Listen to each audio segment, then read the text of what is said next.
নমস্কার। আজকে চলুন একাদশীর সম্বন্ধে আমি এই ভিডিওর মধ্যে বলছি। তার আগে আমার ভিডিওটা রিকোয়েস্ট রইল যে অল্প হলেও শুনে নিন। আর আমার চ্যানেলে যারা এসেছেন তাদেরকে বহুত বহুত ধন্যবাদ। একাদশী আজকালকার দিনের একাদশী, বুঝেছেন? আজকালকার দিনের একাদশী শুনিলেন। মাসে দুবার একাদশী হয়, আপনারা অবশ্যই জানেন, তাই তো? একাদশী করে মানুষ অন্ন খায় না কেন? না, অন্নের মধ্যে সব পাপগুলো, শাস্ত্রে বলছে যে সেই দিনই সব পাপগুলো অন্নের মধ্যে আসে, তার জন্য অন্ন খায় না। সবাই একাদশী করছে আজকালকার দিনে, তাই তো? আর একাদশী করার কারণ কি, এটাও তো জানতে হবে। কারণ কি? না, কারণ এইটুকুই যে একাদশী আপনি যদি করেন তাহলে কি হবে না, আপনার শরীর ভালো থাকবে, শরীর সুস্থ থাকবে। কেন না, আপনি যে 15 দিন ধরে লাগাতার 14 দিন ধরে আপনি খেয়েই দিয়েছেন, একদিন আপনাকে রেস্ট দিতে বলছে ভগবান, যে আপনি একদিন খাবার রেস্ট দিন। তাহলে কি হবে না, আপনার ভিতরে যে কিছু আছে সেগুলো সব নেমে যাবে, মানে আপনার শরীর ক্লিয়ার হয়ে যাবে, আপনার শরীর ভালো থাকবে বা সুস্থ থাকবে। এই জন্য একাদশী করতে বলছি। একাদশী করলে আপনারই লাভ। তারপরে একাদশী যা করতে হবে আপনাকে তার কোনো মানে নেই, আপনি এমনিও ব্রত রাখতে পারেন, হয়তো একদিন নাই খেয়ে থাকলেন, সেদিনও হইতে পারে আপনার, ঠিক আছে? তো একাদশীটাই বেশি মাহাত্ম্য, তাই তো? তাই একাদশী করেন, ভালো করেন, কোনো অসুবিধা নাই, করুন, ভালো, আপনার শরীরের পক্ষে ভালো। কিন্তু আমার বলার বক্তব্য যে একাদশী যদি আপনি করবেন, তো এত খাবার কেন খেয়েছেন? যদি একাদশী আমাকে করতে হয় তো আমি এত খাবার কেন খাবো? আজকালকার দিনে দেখবেন মোবাইলেও দেখাচ্ছে যে ফল মূল ছেনা মিষ্টি, তারপরে যাবতীয় জিনিস একদম থালা ভর্তি করে খেয়েছে। তাহলে একাদশী কি করে হলো আমাকে বুঝুন দেন। আপনি যদি পেট ভরিয়ে 7 বার 4 বার খাবার খেলেন, ফল মূল মিষ্টি সব কিছু যে যে আপনারা খান একাদশীতে, তো যদি অতই খেলেন তাহলে লাভটা কি হলো? কিছু লাভ আছে কি? কিছু লাভ নাই। কেন, আপনি তো খেয়ে নিলেন। আপনি যদি ভগবানের নামে একাদশী পালন করছেন তো শরীরকে তো অল্প কষ্ট কমসে কম দিন, তবেই তো আপনার সাকসেস হবে।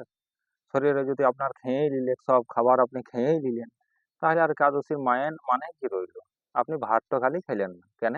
না, ভাতটার মধ্যে সব পাপ আছে, তার জন্য আপনি ভাতটা স্বীকার করলেন না, বাদ বাকি আপনি পেট ভরে 7 বার 8 বার খেলেন। তো এত খেতে তো বলে নাই, ব্রত রাখতে বলেছে, না খেতে বলেছে। নির্জলা একাদশী সব থেকে উত্তম, তাই তো? নির্জলা যদি আপনি না থাকতে পারেন, কারণ এখনকার যা মানুষ, তাতে আর নির্জলা থাকতে হবে না, সব পেট এত বড় বড় পেট হয়ে গেছে, মানে না খেয়েও কোনো মতেই থাকতে পারবে না, বুঝেছেন? বড় বড় সবারই পেট হয়ে গেছে খেয়ে খেয়ে, মানে এত খাবার খেয়েছে, এত ফলমূল খেয়েছে সব, যে একদম মোটা হয়ে গেছে, ও না খেয়ে থাকতেই পারবে না। তাই একাদশীও করছে, কিন্তু ওই ফলমূল পেট ভরে চালাচ্ছে। তো পেট ভরে যদি আপনি খাবার খেলেন তাহলে একাদশী আপনার কি হলো আপনার, বলুন? কোনো লাভ হইলো? কোনো লাভ নাই, আপনি ভাত তো খালি খেলেন না। এবারে বলবেন যে আমি যে থাকতে পারবো না তো আমি করবো কি? না, একবার খাবার খান, একবার নেন, 12টার সময় হালকা ফল জল খেয়ে নেন, বাস। আমাদের দেখছেন আমাদের শরীর কেন এত পাতলা বলুন তো? আমাদের মাসে 30 দিনে মোটামুটি 17 দিন একাদশী হয়ে যায়, আমরা 17 দিন না খেয়ে থাকি, প্রায় গ্যাপ গ্যাপ না, হালকা খাবার। একটা দুটো পর্যন্ত আমাদের যে মন্দির আছে সেখানে দুটো, কোনো সময় 2:30টা বেজে যায়, এসে খাবারও খেতে পারি না, 2 টাইম খাবার খাই। তো শাস্ত্রে বলছে যে 2 টাইম খাবার খাবেন সে চিরজীবন উপবাসেই থাকার মতোই, বুঝেছেন? তাই একাদশী আপনারা করুন, আপনাদের একাদশী করলে খুব উপকার আছে, একাদশী করতেও বলছে শাস্ত্রে, আমি বারণ করছি না। কিন্তু আমি বলছি যদি এত খাবার খাবেন, মোবাইলে দেখাবেন, তাহলে একাদশীর মানেটা কি হলো? আমার কোশ্চেন, জানার বিষয় আমার এইটুকুই, যে পেট ভরে যদি খেলেন, লোককে এমনকি দেখাইলেন যে আমার থালা ভর্তি করে ফলমূল আছে, আমি খেয়েছি, সেবা করছি, লোককে দেখাবার তো দরকার নাই, আর কাউকে বলবারও দরকার নাই যে আমি একাদশী করে রেখেছি। 5 জনকে শোনোবারই কি দরকার যে আমি একাদশী করি? যদি আপনি ভগবানের নামে একাদশী করে রেখেছেন তা আপনি নিজেই জানুন। আর সারাদিনের খাবার অত না খেয়ে একবার খান, শরীর অল্প কষ্টও তো পাক। কষ্ট না দিলে ভগবানকে পাওয়া যায়? কোনোদিনই পাওয়া যায়নি। তাই আমার এই কথাটা বলারই বক্তব্য ছিল।